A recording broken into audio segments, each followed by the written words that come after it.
An apothecary shop.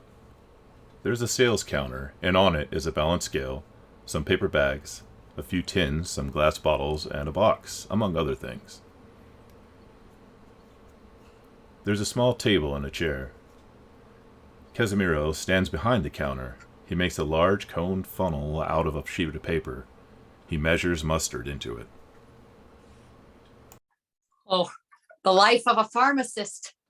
Nobody understands just how difficult it is to practice chemistry and manipulate drugs.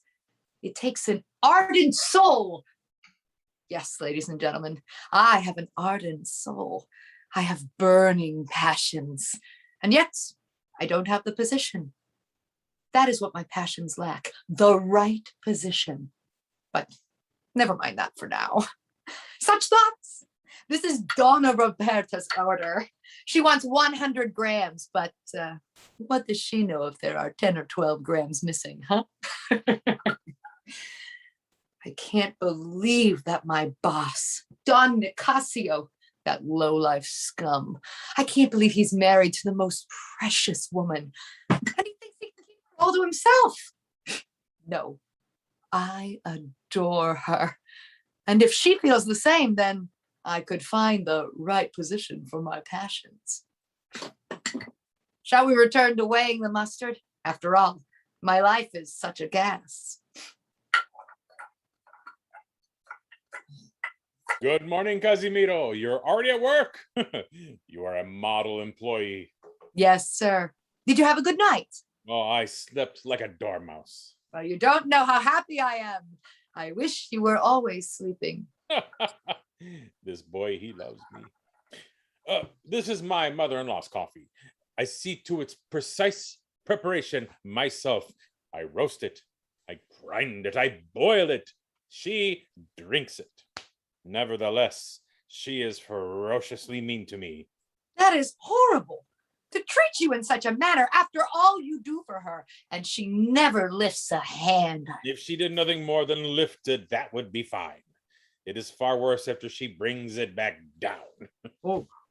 If only we had not agreed at the wedding that she could live with us. Well, you were reckless accepting your mother-in-law as a burden. She's a heavy bundle, like a millstone around her neck. Oh, yes. Well, when it comes down to it, my mother-in-law lives under my roof.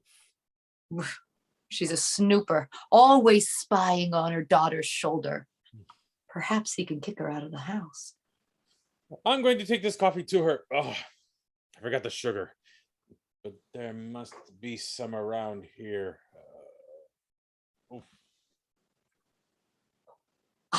A bolt of inspiration.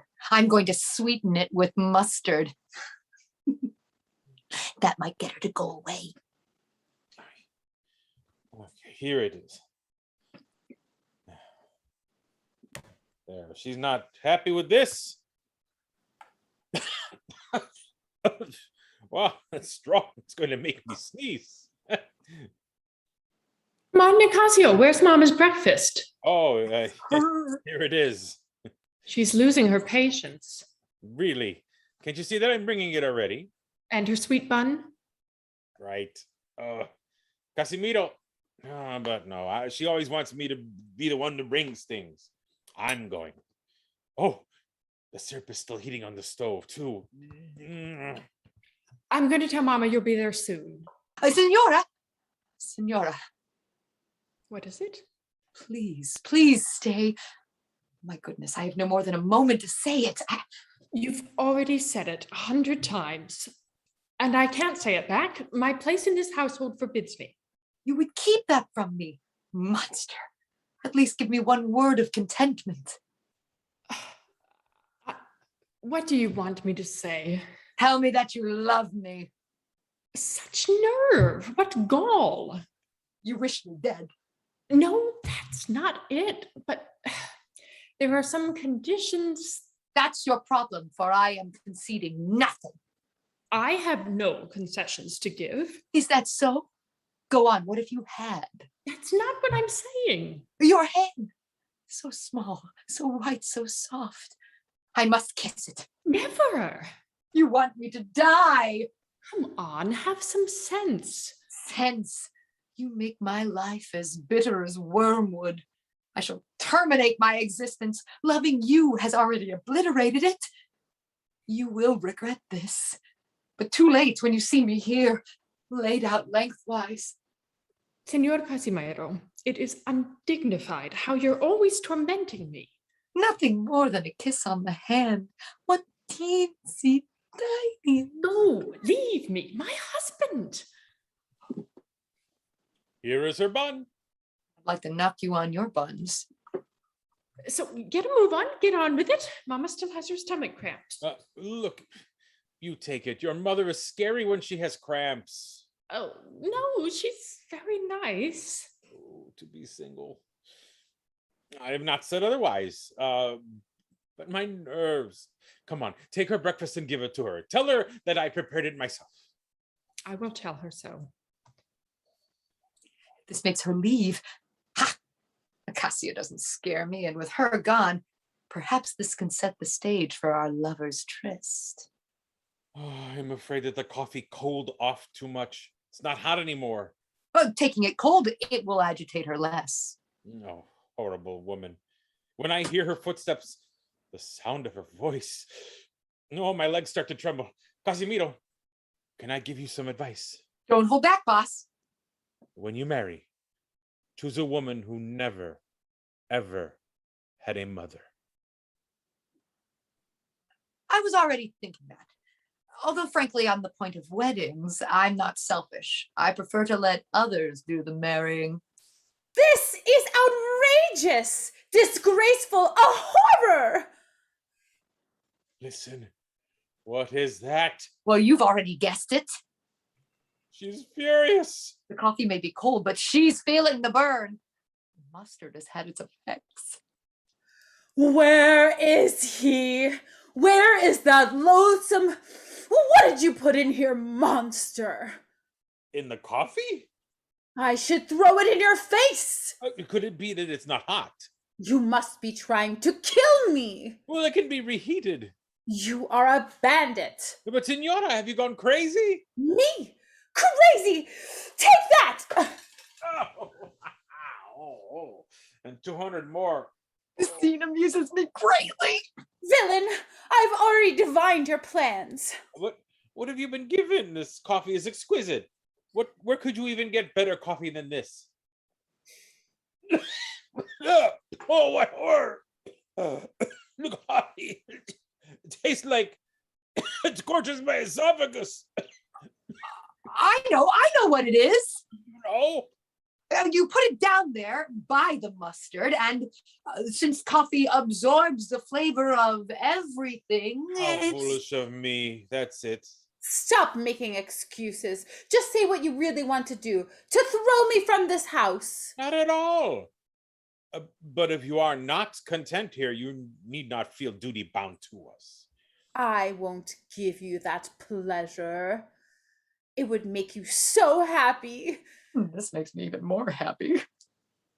Don't go, Mother. You stop your mother when you see how she treats me. I am her victim. You have got some nerve. There is no bigger victim here than my daughter. Her? I am completely devoted to giving her pleasure in everything. You do not deceive me. You make her unhappy.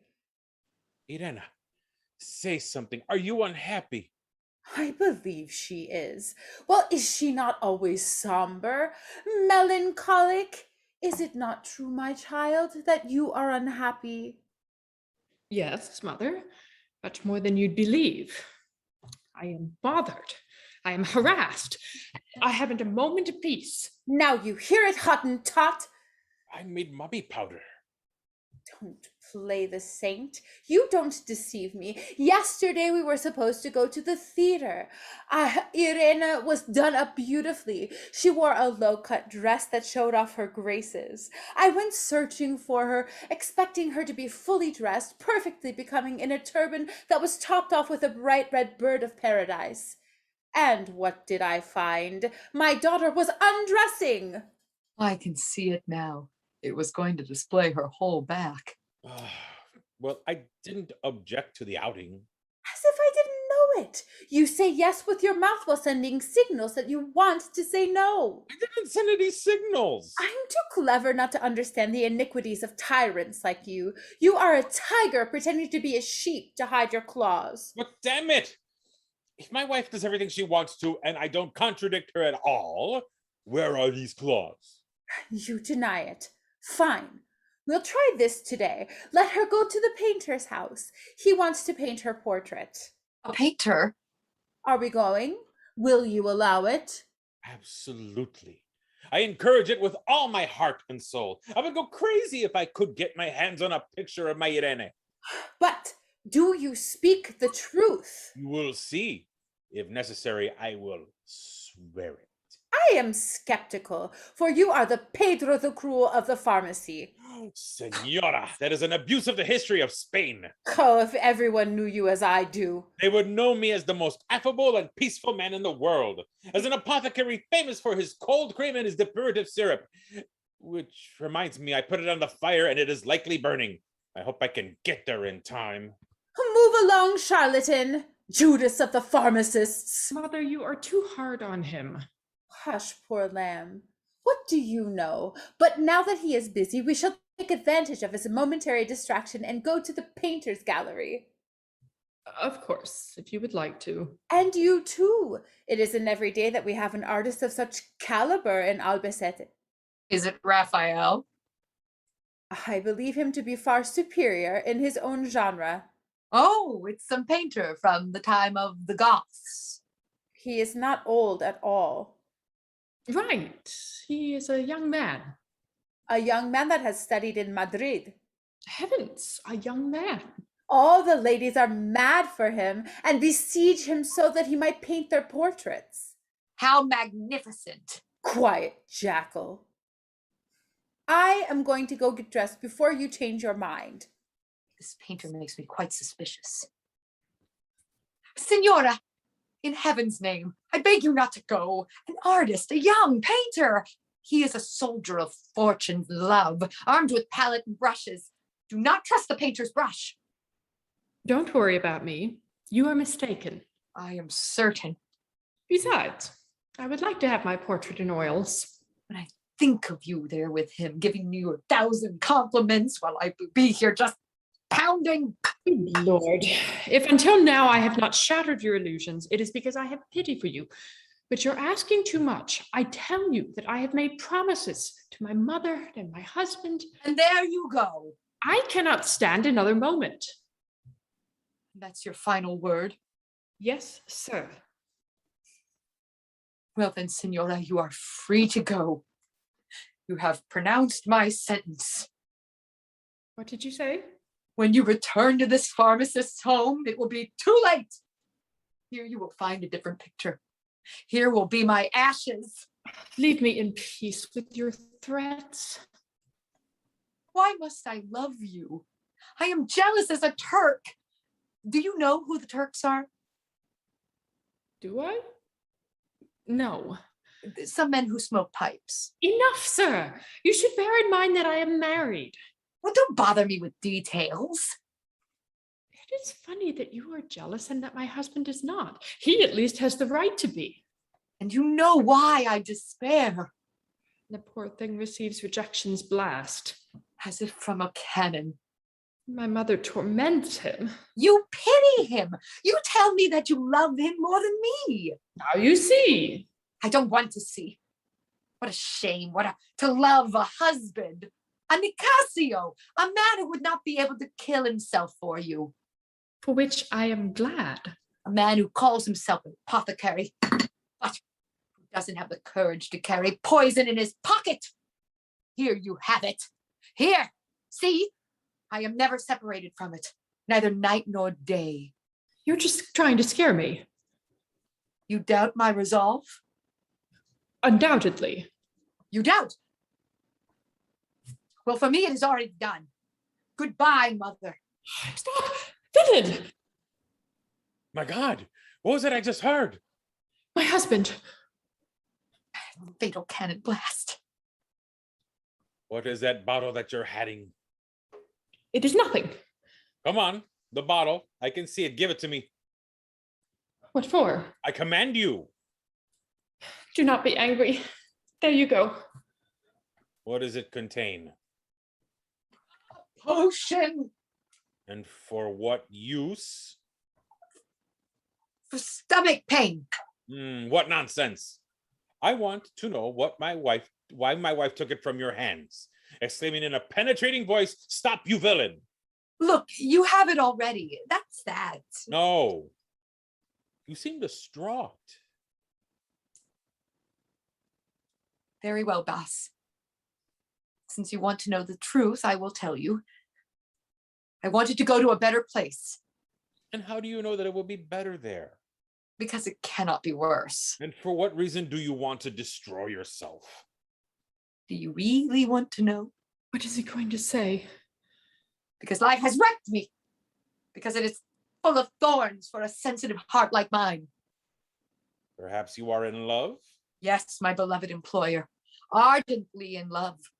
I feed a fatal passion which knows no equal on earth or in its heavenly neighbors. He's going to confess it.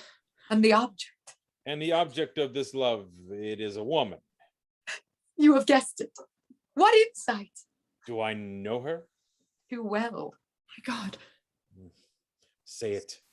This moment, her name. Do not ask it of me. Her name, Casimiro, her name. Since you insist, it's Donna Ursula, your mother-in-law. Get out of here. You're pulling my leg. Jesus. I feared that my honor would be compromised. I understand the beastliness, the absurdity, but in disgrace, that is how it is. No more, no less. And for that, you want to commit suicide. As you may well know, the heart does what it wants, cannot be commanded or controlled. Oh, but does she not reciprocate your love? I would have taken my secret with me to the tomb had your wife not grabbed my arm. Then my mother-in-law does not know. Oh, she does not know, and I beg you not to tell her. Please do not reveal my guilty inclination. Through my apprentice, I could be rid of my mother-in-law. What a deal. Let's go. I'm ready now. And very beautiful. Look, Casimiro, doesn't she look good? Like Venus coming out of her seashell. How gallant you are today, my son-in-law. Oh, on my honor, you seem to be the sister of your daughter. A younger sister. Him too? Oh, I should say so. He is especially game. What I especially want is the end of this game. Enough flattery. We must occupy ourselves with the portrait of Irene. But why? What have you been doing? You're not dressed yet. Pardon me, but I've thought the better of it. What's that? I don't want my portrait done without my blue dress, and the seamstress hasn't finished it yet. She's an angel. The blue dress. That is an excuse this rogue has suggested for you. Senora, I would not be mixed up in such a thing. You would so. You have turned her into a sheep. I don't trust you, you see, because you are a jealous, fierce tiger. Oh, I am all sorts of fierce, especially when I'm preparing a thing so smooth as cold cream. How I pity you, my child. You are forced to lie to your mother. Hypocrite. Do you think that I have given you to my daughter to martyr her, to crush her soul as you do your compounds? There's a scandalous scene because of you. If there is a martyr here, it is me. You have turned my home into a hell. You are the serpent in this paradise. Ruffian, you dare call me a serpent? A rattlesnake. You insult me. I defend myself. I will no longer keep my mouth closed. Ursula takes No. the spoon from the bowl of cold cream. She loads it up, then shoves it into Cassio's mouth, smearing the cold cream all over his face. I must learn to keep my mouth closed. Mother, I can assure you that you are wrong. Don't you defend him, because that just makes me even more angry with him.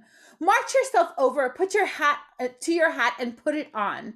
You have to accompany me on a visit. A visit? To the painter's gallery? No, Senora, to the lawyer's office. A separation is essential. What? Irene and I separate? Not that. First of all, Senora, you and I must have a very serious chat. Ah. Casimiro, march over to the house of Doña Ruperta and give her this bill. I believe this moment. My God, boss, do not let the separation go on carried out. You go get dressed.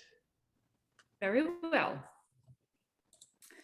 You'll wear yourself out if you try to bend me with your words. I warn you, my resolution is fierce.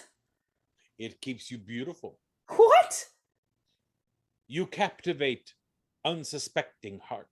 What farce is this? You inspire a vehement passion. What is this monster? No, Senora, not a monster. Casimiro. Are you making fun of me? Certainly not. Casimiro feels a violent passion for you. He has said nothing to me. Are your words more reliable than his own, Nicasio? He doesn't dare declare it. And today, if not for Irene, And that is what he told you. I arrived at the moment he was going to poison himself. Suicide? Go on, tell me everything. I walked into the room with my bowl of cold cream. Then suddenly I heard my wife screaming at him, "Stop, you villain!" So she yelled, "Stop, you villain!" There's more. She ripped this bottle of poison from his crazed grasp. So you're saying that my daughter took poor that thing- bottle... The poor thing was so touched. You see, this young man attempted suicide. I skillfully interrogated him, and he confessed that he was in love. You wanted to know with whom? Rightly so, but he kept his secret as closed as a tightly corked bottle. Yet the corkscrew of my questions revealed the name, Doña Ursula. That's all the evidence you got. Isn't it enough? Tell me, how shall I answer that poor boy? I will answer him myself. Will you marry him? Who knows? How happy I would be. You will live so happily with your husband in his house. We shall see. Senor, as I have gone, so I return. He's not the sharpest tack, is he? And Doña Ruperta's account? Don't you see? She hasn't paid. She wants a discount. A discount? She has a mere pittance of just 10 duros. She says she won't pay more than 10 reals. And you didn't take it? Don't you know that's still a profit of 5? You should really cease being an apothecary. If you want me to go back... No, you will go tomorrow. Stay. I was talking to my mother-in-law. It's all set. You demon, I suffer your indiscretion. It's for your own good. You came off as very tender, very gallant. She will make you very happy. Fine mess. Fine mess Dimwit has put me in. Let's see if this rascal can get out of trouble. Casimiro, is it true what has been revealed to me by my son-in-law? Yes. I'll encourage the mood. If I don't, I'm found out. Is it true that you find my dubious charms... Dubious, Senora. Your charms fascinate and captivate me. I would have tried to bury my secret because, after all, I am no more than a simple apprentice of an apothecary. So it is true. I thought those days were gone when I could inspire such passion. Casimiro. Casimiro. Oh my, such tenderness. You love me? Deliriously, rabidly. Damn, Nicasio. Like a volcano, my love is combustible, terrible, and irresistible. Hush, hush. Your words fascinate me. Your eyes scorch me. I burn. Well, I'm giving it my best shot. What did you say? I said I feel as if I've been shot if confronted with your contempt. Casimiro, what have you wished for will come to be. What you have wished for will come to be. My breast also holds a hidden fire. My son-in-law's lips blew on the coals, and it has become a voracious inferno. It's true. My mentor was the bellows. I burn. Do you want us to marry? Geronimo. Someday, when I am well established. I am not so needy, and I am ready to make you happy. Wait, you pity me. You give me your hand in compassion, and that. No. It is not just compassion. Didn't I just say that my breast fire smoldered? It's true, but still, the flames have not been fed in such a long time. Must I just come out and say this once? I love you. The spark is ignited, the chase begins. I can't wait to send out the announcements. We'll tell everyone at church this Sunday. There is no escape. But as the interest of my daughter will suffer, if God were to grant us numerous offspring, It's no clearing. we must have her consent. Irene will never consent. Who knows? You should ask for my hand. Oh, me? Mother, I am dressed now. My dearest daughter, before we go, Casimiro has something to ask you. Him? What does he want? I don't dare. Perhaps later. No, it must be done now. And since he does not dare, I shall do the talking. Oh, I wish you had never started talking. I'm listening. Casimiro has declared that he is deliriously in love with me. With you? Him? Him. With me. Furthermore, he is impatient for us to be married. You're going to marry him? Is it true, Casimiro? Yes. I mean, no. Yes. Damn. I'll explain in 40 or 50 years. There is no need to explain anything, you Jezebel. Fool, you thought you deceived me.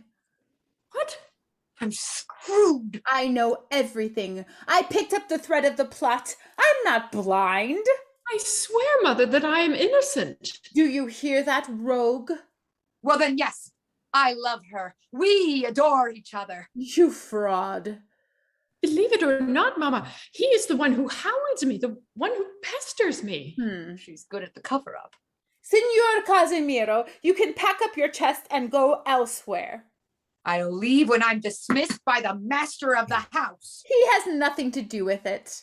He's my boss, and I do not obey anyone other than my boss. You are a non-entity here. Nothing. I'm nothing? I'll show you nothing? Oh, well, lady, that was something. My mother is right. You can no longer live in this house. You want me dead. I want you to leave. Fine. I'm going to obey you. I still have another bottle. Another? So drink it and leave us in peace. When I get back, you'll know. You'll know. Thank God we are rid of him. So, what's the news? Are we having a wedding? Poor blind fool. There are some obstacles in the way of that. I have always looked at you wrong, and today you... Hello. What? Am I no longer a fierce tiger? A tiger. You never were. You are an unfortunate man. Isn't that true, daughter? Oh, Mother, he is the best of husbands. Come, I want to give you a hug. The monster on her deathbed? Whatever Casimiro said, he must have said it well, for love has tamed the beast. When is the wedding? What wedding? Yours and Casimiro's. Where are you going with that? Don't know yet. I shall go where fortune leads me. Calm down, man. You are going to marry my mother-in-law. My innocent mentor. She dismissed me. She banished me.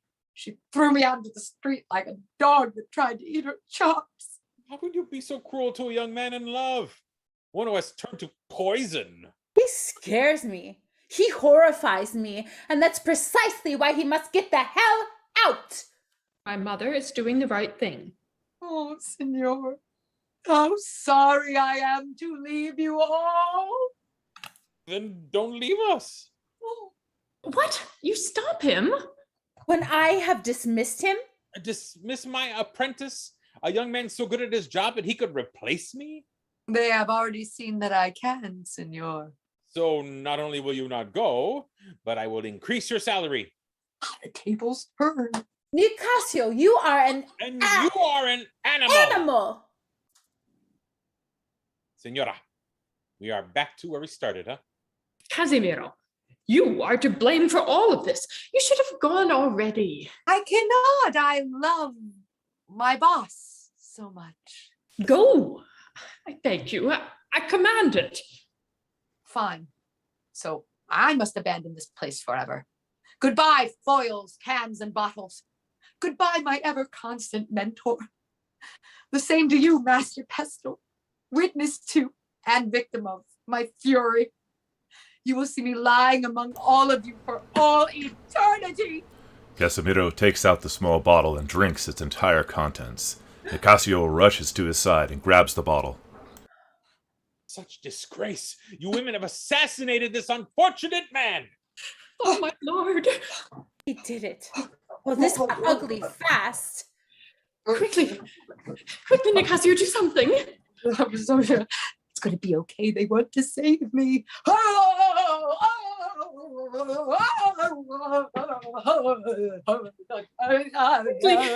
Before his spirit takes flight. Well, the first thing I want to know is the kind of poison. I'm going to try it. Uh-oh. What it is? This young man was crazy. This is licorice syrup. How's that? I am caught. You despicable. You were mocking us. And you had me so frightened. Out you go, into the street. Out you go. A desperate ploy to capture your heart. Poor fellow. You are a poor fellow. Once again, it is clear that Casimiro cannot remain here any longer. Very well. I'm leaving Where will you go? to Amansa. Don Justo recently offered me a good job, but for my love for you, Don Justo. Ah, my colleague in Almanza is much keeping him busy these days, for he just got married What? That old man? to a gorgeous young lady. Hello, life is beautiful. The gossips say that she is quite the flirtatious coquette. I'm going there this instant. Men. And are you really capable of abandoning us? To my regrets, but you must see, a new boss with a new wife, good prospects, and a chance to replace him someday. I cannot be selfish. It is good for you. Thank God he convinced you. I will come to visit you sometime. No, don't ever return. Be gone. I must ask the same. Well, I am counting on you to keep your word. Through that terrible crone's interfering, I move on from this place empty-handed. From your hands, we'd like to be hearing applause as the room you are clearing, if pleased you, a fiery young man, did.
A large haystack sits alone in a field. The pink hues of sunrise begin a sense of joy to the world as birds sing and a tractor can be heard in the distance. Bonnie comes around the side of the haystack and plops herself down on the ground, resting up against the haystack. Grant comes from behind the haystack, buttoning up his fly. Hey, there's a giant haystack right here.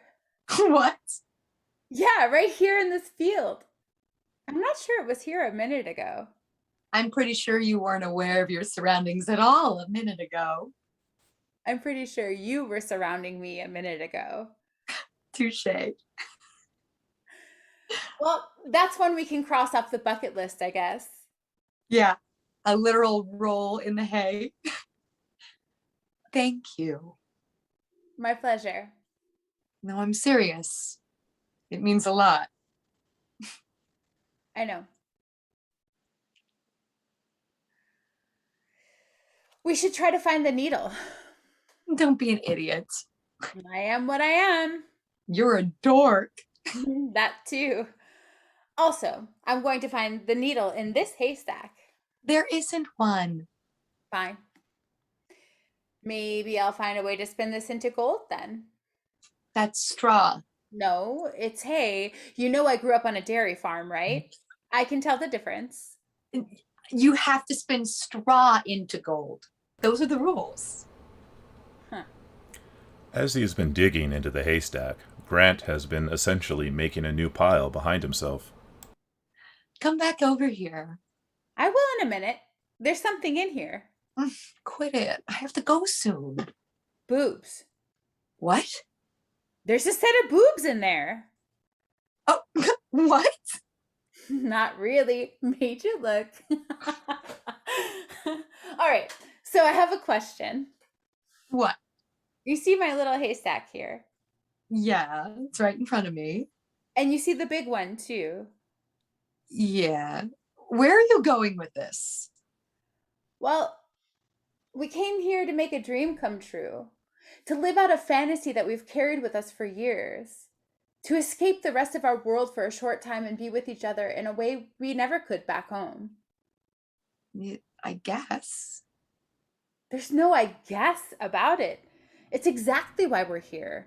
Hell, we could have hooked up in a haystack years ago. I grew up on a farm and you lived 2 miles away. Tops. But it wouldn't have been the same. The hay back home was stacked in bales, not these French mounds, and it wouldn't have been comfortable and it wouldn't have been magical. The countryside, I mean, the sunrise, we couldn't have that back home. Your husband, your children, we couldn't have this back home. That is also true. Okay, so here's a little French haystack. Mm-hmm. It took me only a few minutes to build. Moments, really. And we can build them anywhere we'd like, at any time. I want to build these little haystacks everywhere. We might not be able to have the same major magic ever again, but when we return home, we can make small magic together sometimes. You want us to have an ongoing affair? Simply put, yes. Well, now you're ruining the magic. What? If this is an all the time thing, it's not special escape, infused with romance and risk. Oh. Grant, I know what you're asking for, and there was a time when I wanted that with you too, but life. You don't have to go on. I have to get back to the hotel. I know.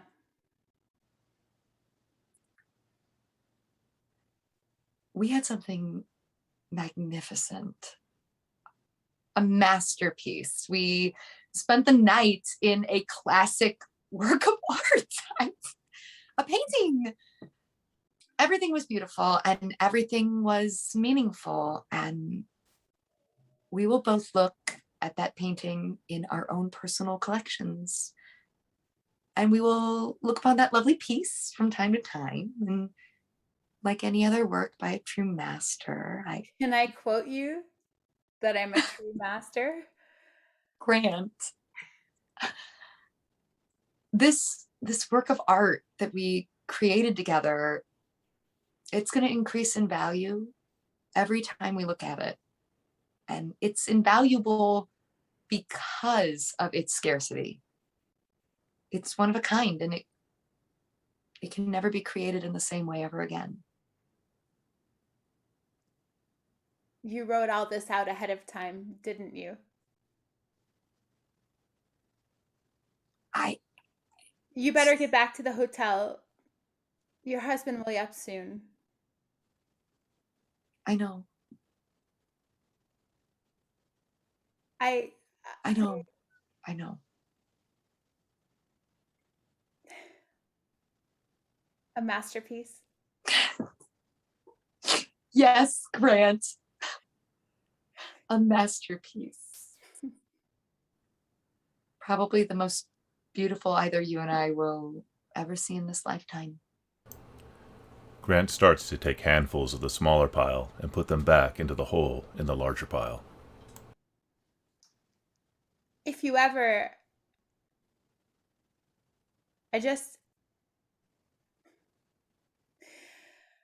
I know a place stateside that has loads of hay.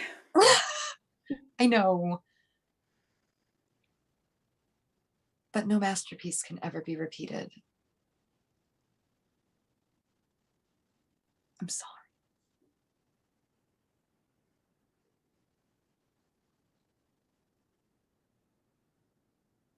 This could be just one in a series after all.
Leah and Sherry are folding laundry.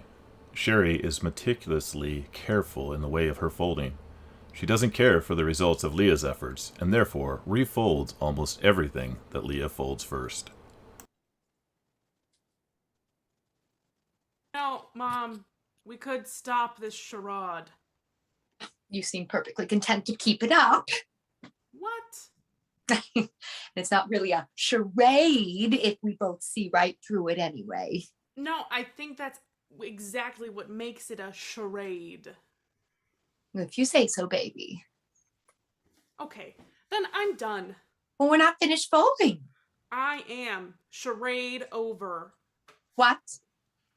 Look, I'm sick of pretending that was something worthwhile. Now, this is something that we are doing together. Get back over here and do your part. Why? You'll just redo it. That's because you don't do it right. I don't do it right. Correct. I'm sorry my folding skills aren't up to your standards, Mom. Well, it's like you've forgotten everything I've taught you. No, I just don't like folding laundry. Or matching your socks. Or that either. A door slams, the sound of someone shuffling about carrying in a load of shopping bags.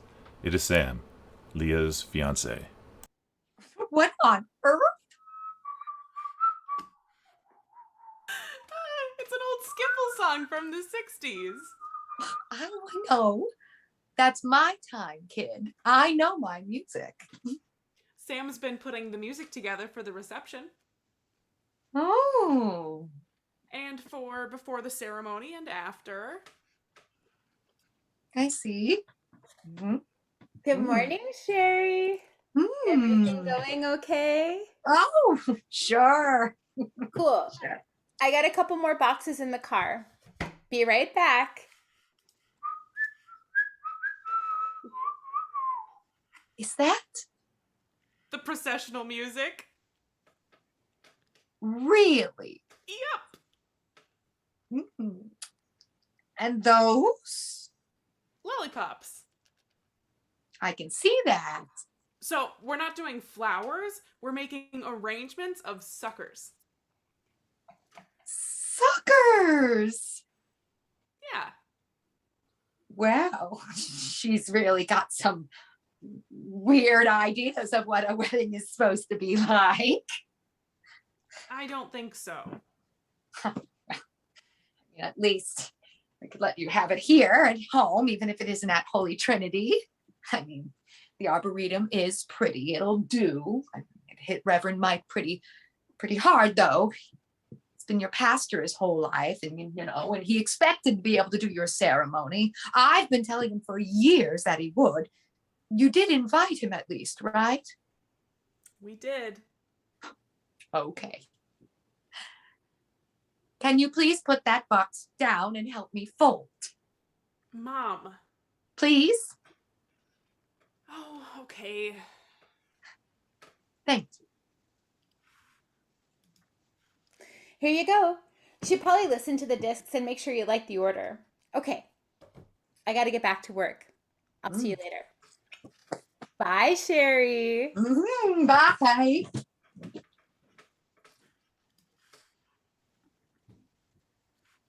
Is Sam an atheist? What? I mean, does Sam believe in God? Where on earth did that come from? Well, it would explain why Sam didn't want the wedding to be in a church. I didn't want the wedding at the church. Now, you're very kind to take Sam's feelings into account, but It was my choice, Mom. yes, I understand that. If you had just chosen a nice Christian It wouldn't have mattered, Mom. I'm the one who didn't want the wedding to be at the church.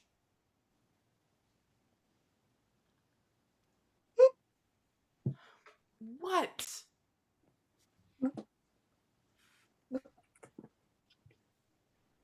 Mom.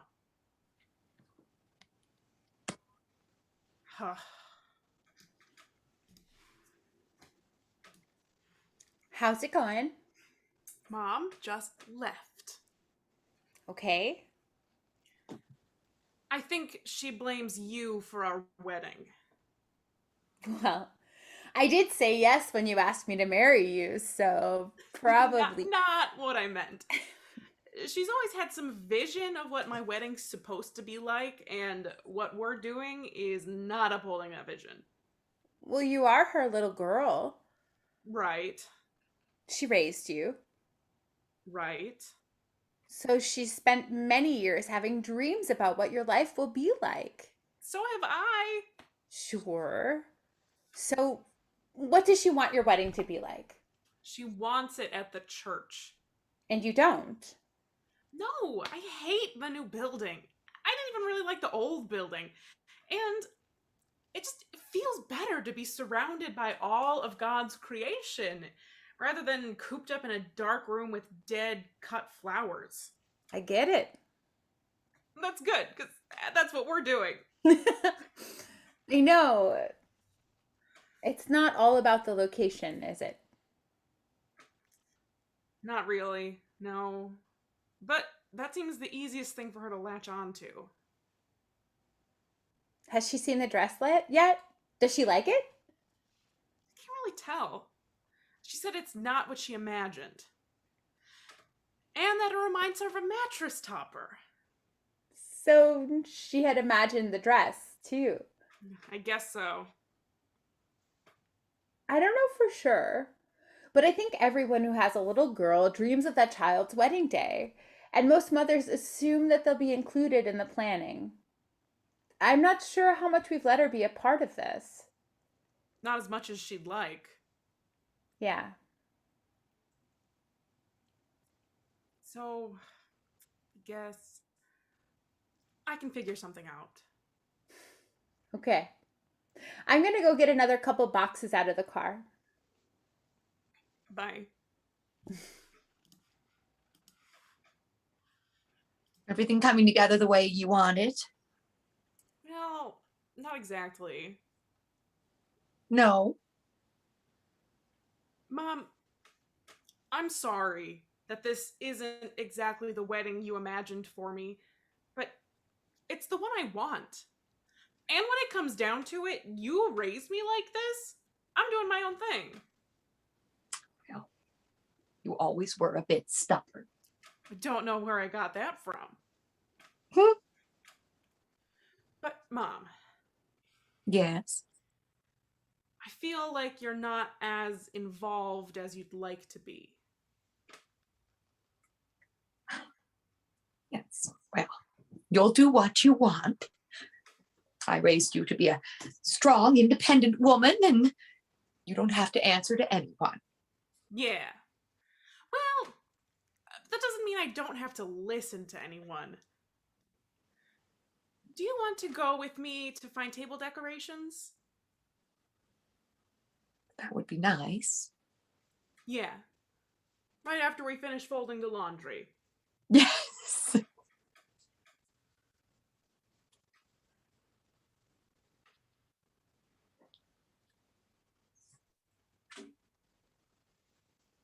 So tomorrow then. Right.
Jabin stands near a tree. He has with him a large sack which sits on the ground next to his left leg. Behind him, his little brother, Tad, climbs a tree. Jabin turns to his brother and notices that the kid isn't being cautious at all. That little punk is my brother. His name is Tad. Don't know why. Maybe because he's small. So he's a tad bit. No, probably not. I hope you don't mind, but I'm going to take a moment or two to talk to you about life.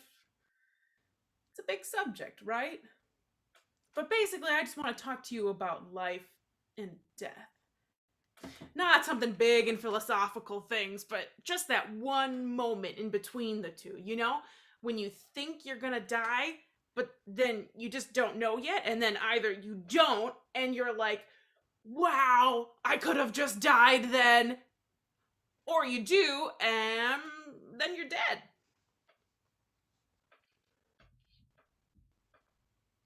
Case in point, right there. At any moment, Tad could fall and break his neck. And as he's falling, he would be in that moment between life and death, wouldn't he?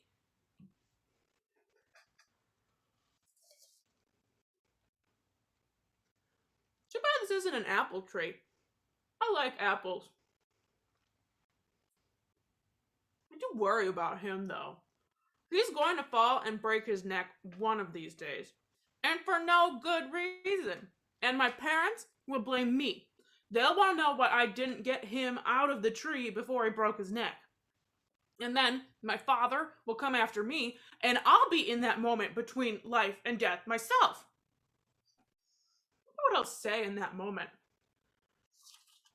Hopefully something more creative than shit. I don't want to get a lot of time to think of something to say, though. Unless I didn't die, and then I'd say, I'm glad to be alive. JB, come help me get down. Oh, sure. Come, climb onto my shoulders. We wouldn't want you to fall and break your neck.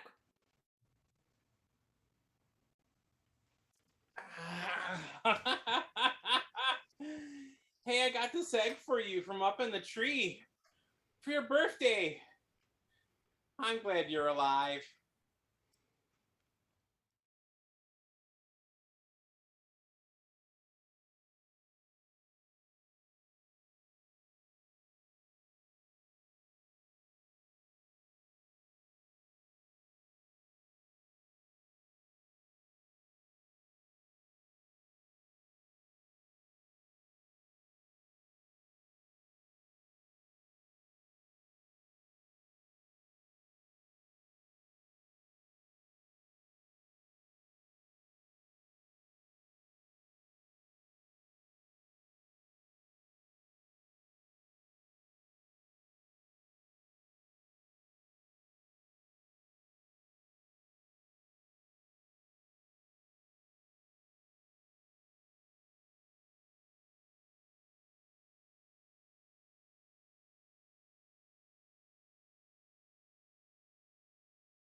On a Saturday morning in June, Gavin stands among the trees looking at a cell phone.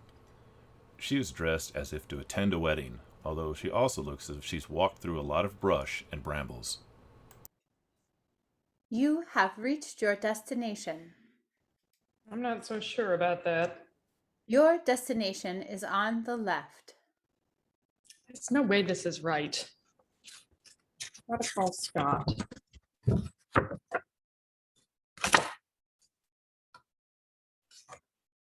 Hey, Scott, I know you're probably all busy right now since your wedding is supposed to start in 15 minutes, but if you've got a free moment, can you call me back? I'm pretty sure the coordinates you listed on this invite are wrong or something. I've arrived and nobody's here. I'm going out on a limb here, but I imagine you guys would be at your own wedding, right? Okay, thanks, Scott. Oh, yeah, this is Gavin. You probably know that, but I thought I should mention it, if you didn't know who was calling. Great. Just one more screw up on my part. One of my best friends is getting married and I'm not there. One of my best friends tells me he's going to find the perfect girl for me to hang out with on his wedding day, and I'm nowhere near him. Or anybody else, really. Just me and the trees. Great. Just great. Hello. Oh, terrific. Not just me and the trees after all. What's that? I said it isn't just me and the trees here after all. Ah, you mean it's just you and the trees and me now? I guess so, yes. Hi, I'm Claire. Gavin. Hello. Hi. Are you supposed to be at the wedding too? Is this where it's being held? I don't think so. So non-traditional. It would be just like them to have it here. In the woods. Would be very Scott. And very Brie. Oh, so you know the bride. And you know the groom. Makes sense. So very, very Scott. He's gone over the deep end with his geocaching. These invitations must have been his idea. Yep. Non-traditional. So completely Brie. Just a date, time, and a set of coordinates. And an outdoor cathedral made up of rows and rows of trees. So we are in the right place. I'm in the right place. It can't be the right place. Nobody else here. You know what? I was really looking forward to going to this wedding too. Normally, I hate weddings. I hate showing up and being one of the only people there without a date. I don't fit in. Everybody gets together to celebrate a union, a coupling, a couple of folks getting together for all eternity, and you watch, clap, cry, or whatever. And then you go home alone. Lonely. Weddings make me feel I'm a failure. That's it, as far as I'm concerned. I feel that this is the destiny that I can accept or never change. Things can change if you make them. How? Even this one time when I was excited to go to a wedding, I end up in the wrong place or the wrong time or something, and I'm missing the event. And I was supposed to meet someone amazing just this once. Hello? Oh, I get it. You're someone. Amazing. Well, I don't know if I'm amazing, but I am someone. The thing is, Scott was going to set me up with one of his fiance's friends. He told me that she's exactly right for me and that I'll never be single again after his wedding day. Wow, that's quite the promise to make. That's what I thought. But then I also thought that nobody knows me better than Scott. So if he thinks this girl is right for me, who am I to argue, right? That's why this wedding actually mattered. I think they all matter, at least to the people who are getting married. Right. Sorry. That sounded pretty selfish. He hasn't called me back. No surprise there. They're probably just about ready to walk down the aisle. I wonder if... No, I got the coordinates right. I checked them over and over again. I don't think I would have gotten them wrong, but I must have. This is where Jenny led me. She's never led me astray before. Jenny? Yeah. It's probably not the smartest thing, but I'd follow her to the end of the earth. If she told me to, I'd probably walk off a cliff. Oh. Did she come here with you? Of course, wherever I go, she goes. Oh. I thought you said you were single. Oh, I am, yeah. Oh, that's good. But what about Jenny? Where is she now? Right here. Huh. Jenny's the name I give to the voice on my phone's navigation app. Sometimes it feels like she's my only companion, so I gave her a name. I see. One of my friends, Jackson, he named the voice on his, the bearded lizard lady, but it sounds huskier and more romantic, robotic than Jenny, so she gets a real name. Is that a first name or a last name? I don't think I've ever heard Jenny as a last name. No, I meant Jackson. Oh, that's his first name. I see. So, what do we do now? I don't know. I mean, I left a voice message for Scott, but he's not going to be free to return the message anytime soon. Probably not. Just wish I could have met the girl he had in mind for me. You have met her. Probably, yeah. I think I know all his friends. Maybe. When did he say he'd introduce you? Well, he didn't really. He just said that I would meet her on his wedding day. So it could be I'm supposed to meet her before the ceremony or at the reception or in the receiving line. That makes the most sense since that's when you get introduced to the folks you haven't necessarily met, or maybe out in the woods among a field of yellow flowers under a canopy of luscious green trees. Wait, what? Oh, You have reached your destination. thank God. Your destination is on the left. Hey, Gavin. Jackson. Wait, Ah, what? sorry I'm late. Hey, where is everyone? I was wondering where you were. What are you doing here? I'm sorry. Do I know you? No, I don't think so. Okay, good, because I'm terrible with names. That's fine. I'm Claire. What are you doing here? Well, I just did what the bearded lizard lady told me to do. Your navigation app, right? Right. I told her about that. That's cool. You're not supposed to be here. I don't think any of us are supposed to be here, Yes, we are. given the lack of other wedding type people. What? We are supposed to be here. Gavin, you and me. I'm not following. I'm just Give me a minute, please. sure, but where am I supposed to be? How should I know? How did you even get the coordinates for this spot? Well, I got them from Gavin. You got them for me. I lost my invitation to Scotty's wedding, so I called Gavin and got the coordinates. Scotty's crazy, man, wanting us all to do this GPS shit. I mean, I know he loves the outdoors, but look at me. You think this body was built for rugged living? But I love my Scotty, so I'm trekking through the undergrowth with the best of them to find the wedding of two nuts who enjoy geocaching.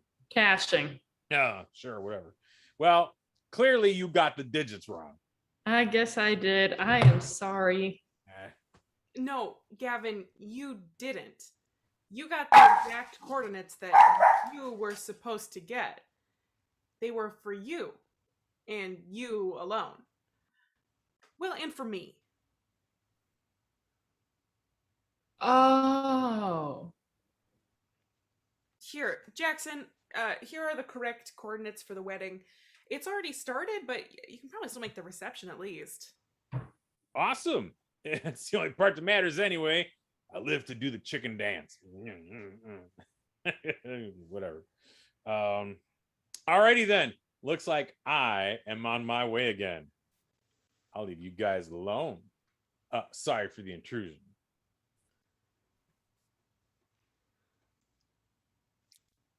I'm sorry, Gavin.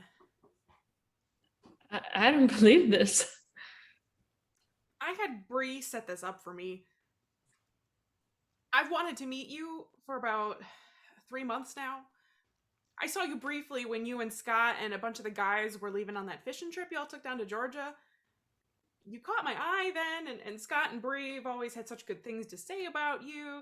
And then when Scott mentioned that they wanted to set you up with someone wonderful and that they thought of me, well, I asked Bree to make sure that I got to meet you and that we would have some alone time together.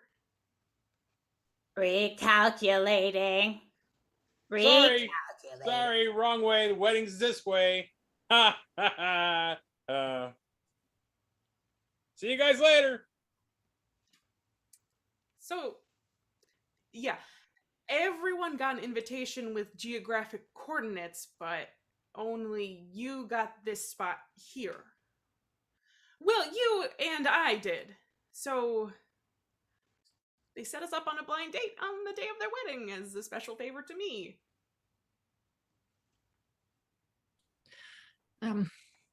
Wow. I'm sorry if I ruined your day. I do have the coordinates plugged into my GPS for the reception. I can give them to you. You can still make in time to see Scott and Bree do some dancing and maybe meet someone special.